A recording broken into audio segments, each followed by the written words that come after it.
आजच्या कार्यक्रमाचे अध्यक्ष माझे मित्र आदरणीय अनीस अहमद, आपल्या महाराष्ट्र राज्याचे प्रमुख प्रधान वनरीक्षक आदरणीय रामबाबू, माझे ज्येष्ठ मित्र वनराईचे अध्यक्ष आदरणीय गिरीश भाऊ, ज्यांचा आपण आज सत्कार विशेष रूपाने केलेला आहे की ज्यांनी बांबूच्या क्षेत्रात उत्तम काम केलं असे सय्यद सलीम अहमद,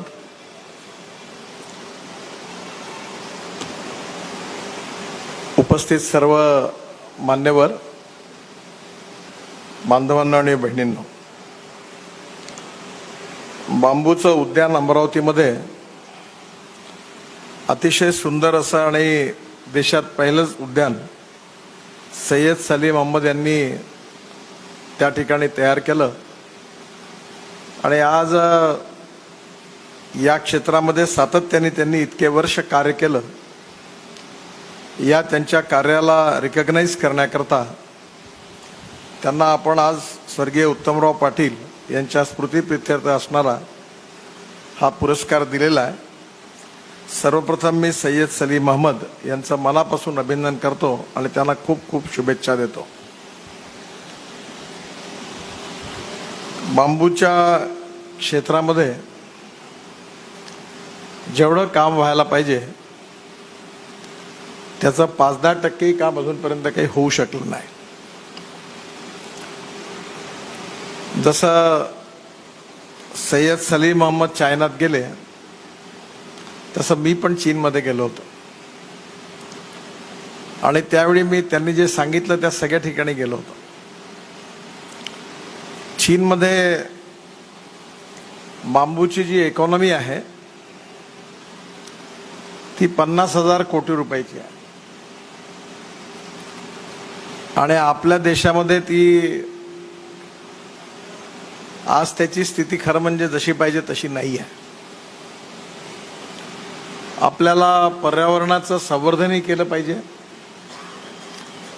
आणि ग्रामीण भागातली गरिबी, भूकमरी आणि बेरोजगारी पण हटवली पाहिजे. मी धापेवाड्याला माझं घर बांधलंय शेतात, त्याच्या बाजूला बांबूची झाडं लावली कारण बांबूमुळे ऑक्सिजन मिळतो. पर्यावरणाच्या दृष्टीने बांबू अतिशय महत्वाचा आहे. पण कायदे असे तयार झाले की ज्याच्यामधून अनेक वेळा वन संवर्धन होण्याच्या ऐवजी लोक वन लावायला तयार नाही अशी स्थिती आहे.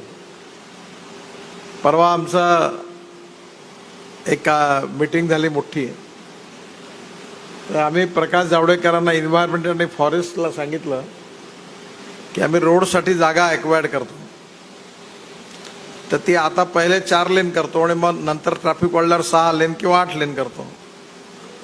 तर मी आमच्या अधिकाऱ्यांना सांगितलं की इथे झाडं लावा, बांबू लावा, आग्रह केला. ते म्हणे साहेब या भानगडीत पडू नका, म्हणले झाडं नका लावू म्हणे.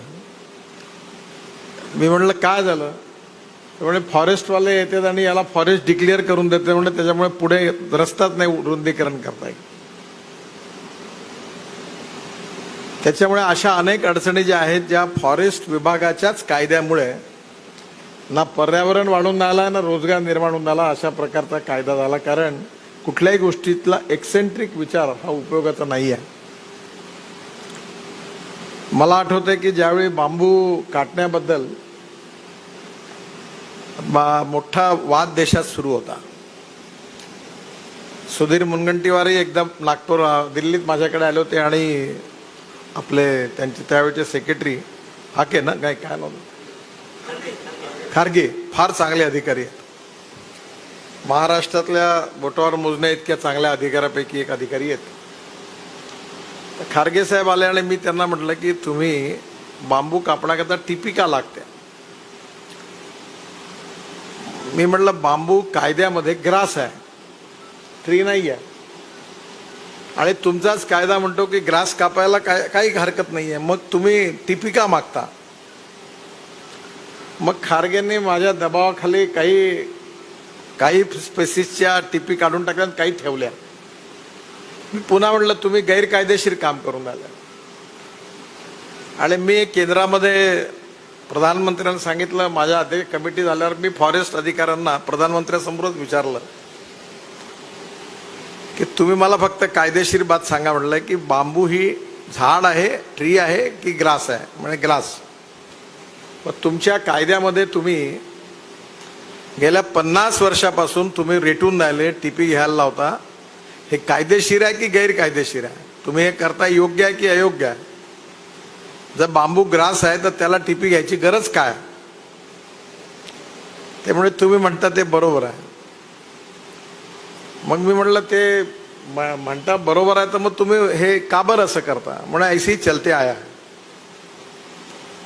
खूप नुकसान केलं. या 1980तल्या कायद्यामध्ये काही चांगल्या गोष्टी होत्या आणि त्याच्यामुळे आज आपल्या देशात 4000 कोटी रुपयाच्या बांबूपासच्या वस्तू तयार होऊन आपल्या देशात इम्पोर्ट होतात.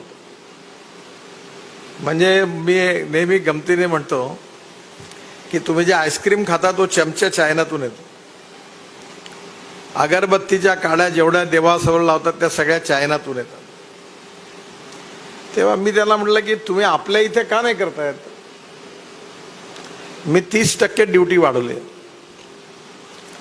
हे सगळे अगरबत्तीवाले माझ्याकडे आले, हे नागपुरातले सगळे इकडे देशातले आले. मी म्हटलं आता आले तर आले, पुन्हा येऊ नका म्हटलं, तुम्हाला ठोकूनच काढून म्हटलं मी पुन्हा आले तर अगदी इंडस्ट्री करा ना. तर त्यांनी हुशारी ट्रेडर कायद्याच्या पळवाटा करून पुन्हा इकडनं तिकडनं काड्या आणल्या. मी पुन्हा मागे लागलो आता. आणि आता पशी बंदी आणली आहे, आता चायनातून येऊ शकत नाही. व्हिएतनाममध्ये गेले, तिथून आणल्या. लोक हुशार आहे. आपल्या इथे कालच सुधीर मुनगंटीवार माझ्याकडे आले होते आणि मला त्याचा आवड असल्यामुळे मी त्यांना विचारलं की गडचिरोली जिल्ह्यात जो बांबूच्या काड्या, आपलं अगरबत्तीच्या काड्याचा ITCचा प्रोजेक्ट आहे त्याचं कसं सुरू आहे. त्यांनी मला सांगितलं 1200 टन बांबूच्या आम्ही काड्या करतो आहे सध्या.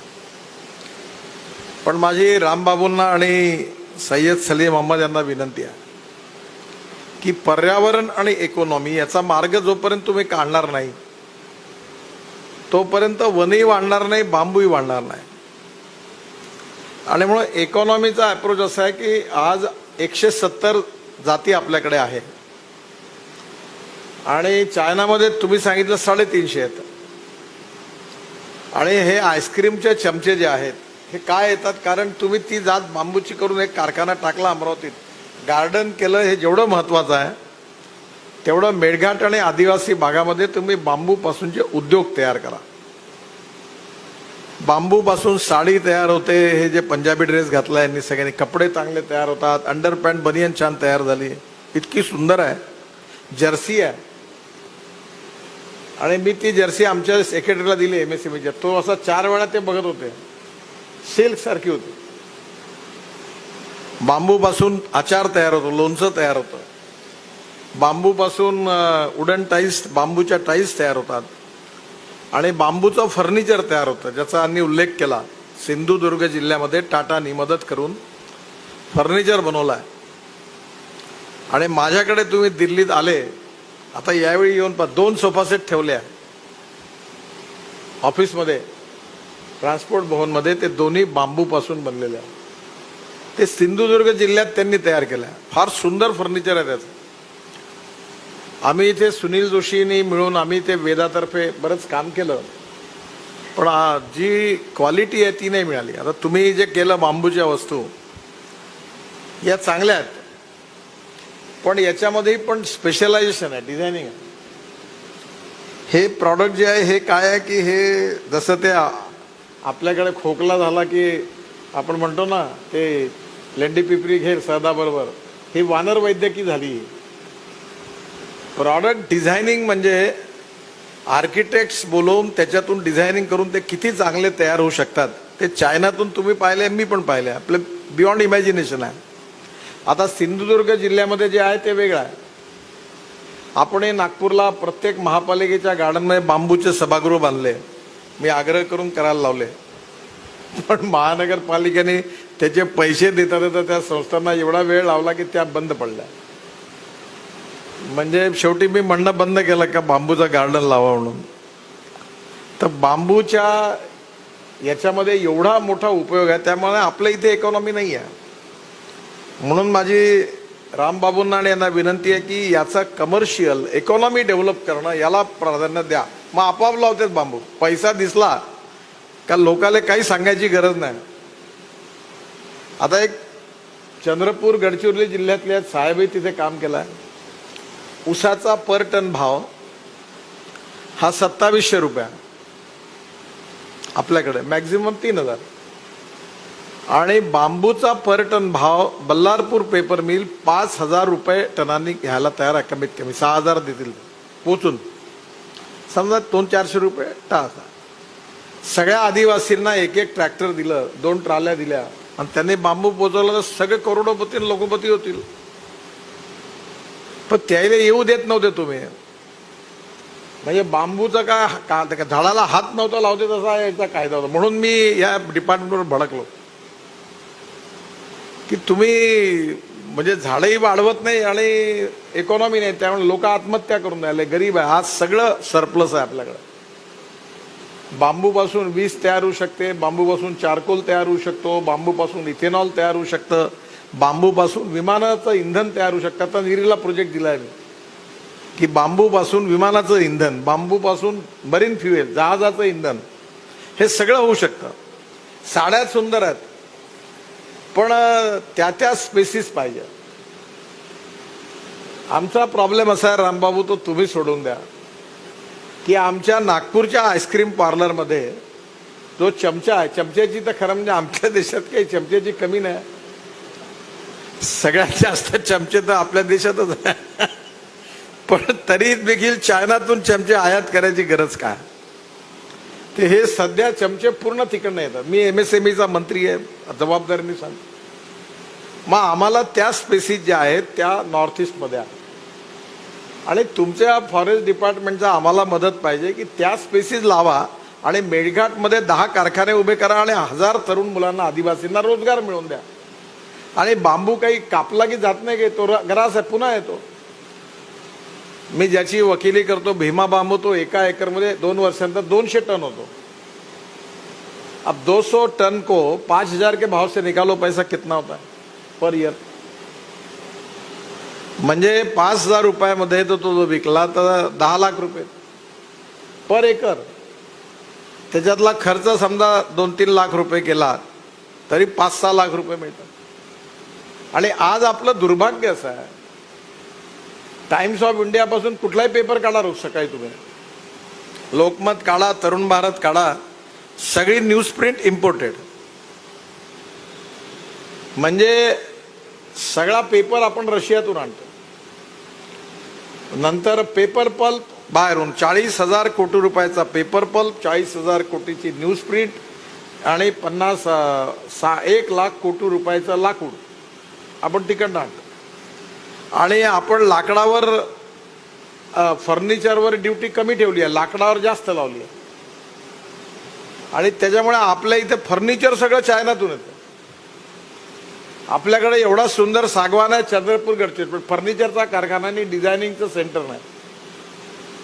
और अनिस अहमद आने मेरे घर पे फर्नीचर इटली का आता, वैसे इटली फ्री है अनिस भाई को. इटली से फर्नीचर डिजाइन इटली में होता है और आता चाइना से. और ये सब आपके कानून के कारण हुआ. अनप्रैक्टिकल, ना जंगल बढ़ा रहे हैं, ना पर्यावरण की रक्षा हो रही, ना रोजगार निर्माण हो रहा है. और इसके बीच में जो प्रॉब्लम है उसको आप अगर नहीं सॉल्व करेंगे तो ये मुश्किल है. अब हमने अभी इसको DP कैंसिल कर दी. अब 1300 करोड़ बांबू मिशन को दिए. आप आपके कार्यकाल में इतना ही काम कर दो कि हमारे जो मैं एक बार इसराइल में एग्रो प्रदर्शन में गया था, इतना बड़ा सीताफल था.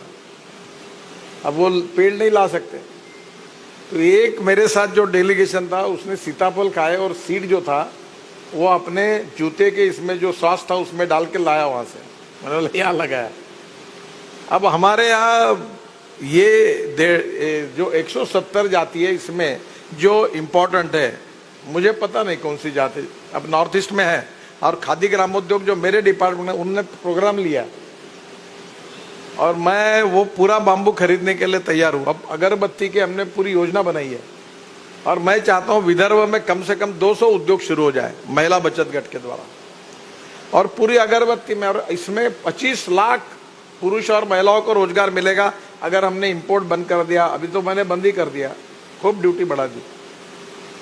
और अगरबत्ती वालों को बोल ही दिया तुमने, मैं पूरी तुम्हारी अगरबत्ती जला दूंगा उन लोग, सुनता ही नहीं मैं। तो अब इतनी ड्यूटी बढ़ा दी कि उनको झक मार के अब यहाँ बाम्बू खुद लगाना पड़ेगा और तैयार करना पड़ेगा, कोई उपाय नहीं उसका। अब कर रहे वो लगे काम पे, जब सब मार्ग बंद हो गए तो अब लग गए। पर आप मदद करिए। अब जो आईटीसी का गढ़चिरौली में प्रोजेक्ट है, रेड्डी साहब जब थे तो वो प्रोजेक्ट लाने में मैंने बहुत मेहनत की थी। अब वो अच्छा चल रहा है और मशीन भी ताइवान में आती है।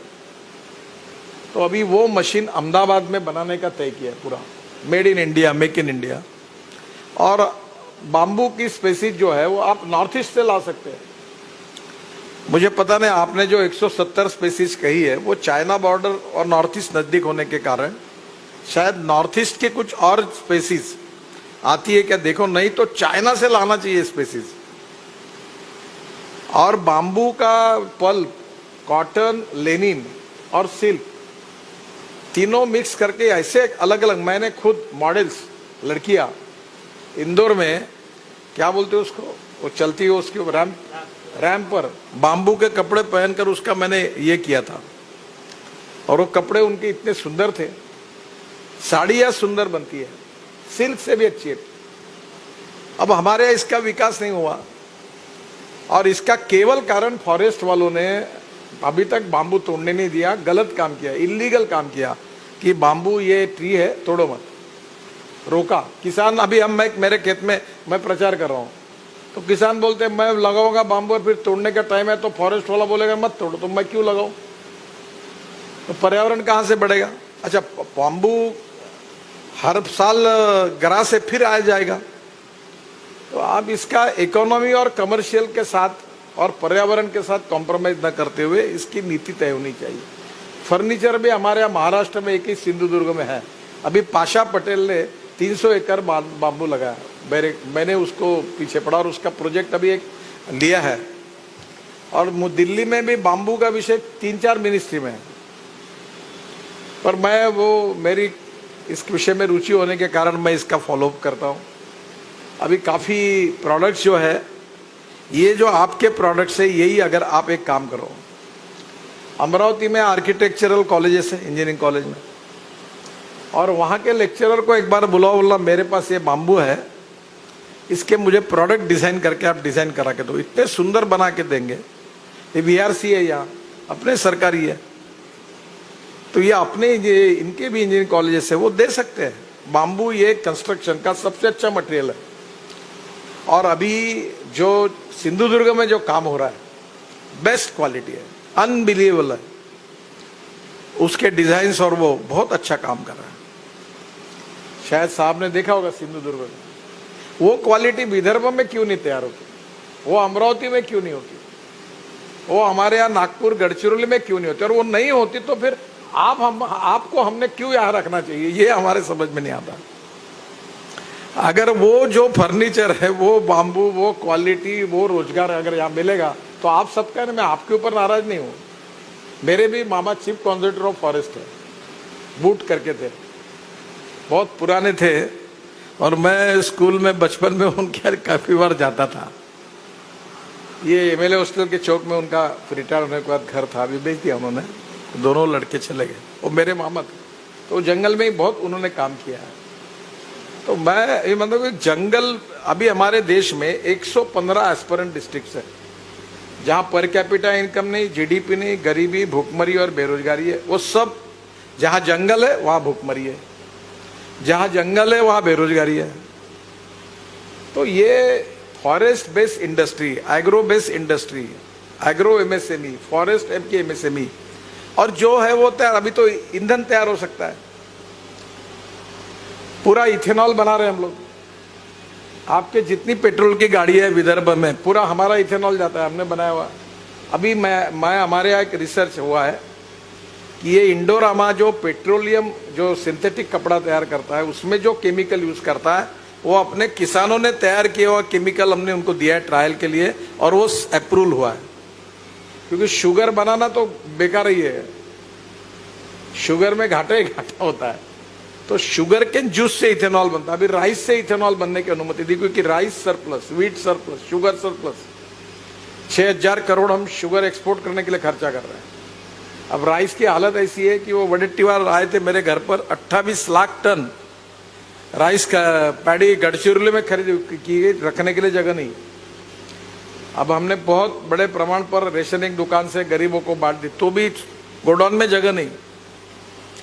अब इसमें किसानों को कोई दूसरा क्रॉप जो उनको इनकम दे सकता है, उसमें बांबू है। इसलिए बांबू लगने से पर्यावरण की भी रक्षा होगी, किसानों का भी उत्पादन बढ़ेगा, उद्योग भी शुरू होंगे।